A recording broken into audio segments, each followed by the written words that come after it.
So dito po sa latest satellite image natin, makikita po natin malayo pa, or hindi naman totally sobrang layo, pero offshore pa rin yung tinatayang sentro ng tropical depression na si Wilma. At kanina alas 10 ng umaga, ito ay tinatayang nasa lang 625 kilometers ang layo, silangan ng Katarman Northern Samar. Lakas ng hangin, umaabot hanggang 45 kilometers per hour, malapit sa gitna nito. Ang pagbugso naman, aabot hanggang 55 kilometers per hour.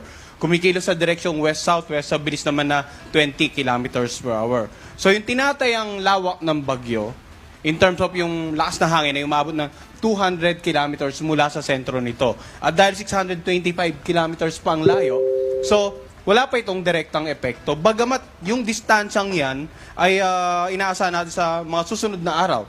Posibleng ang tumawid ng Visayas Southern Luzon area itong tropical depression na si Wilma. Kaya't ngayon pa lamang po, nagtaas na tayo ng Tropical Cyclone Wind Signal number 1 dito po sa mga lalawigan na naka-highlight ng light blue. Ito nga yung Northern Samar, Eastern Samar, Biliran, Leyte, Southern Leyte, Surigao del Norte, kasama yung Siargao at Bukas Grande Island at ang Dinagat Island.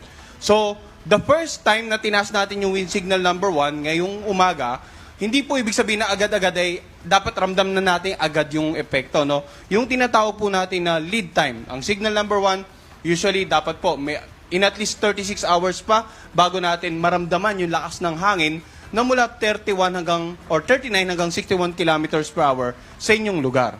So, yung palugit na oras, yung around 36 hours, bago pa natin maramdaman yung actual epekto ng bagyo sa mga lugar na binanggit natin, ito po ay sapat na oras para makapaghanda po tayo. Meron po tayong time para patuloy na makipag-ugnayan yung mga kababayan natin dito sa mga nabanggit nating lalawigan, makipag-ugnayan sa kanilang LGU, makipag-ugnayan sa kanilang local DR officials para po sa mga disaster preparedness and mitigation measures. Hindi lang po yung mga kababayan natin dito sa inland areas, no, maging yung naninirahan po sa mga coastal areas nitong mga nabanggit nating lalawigan.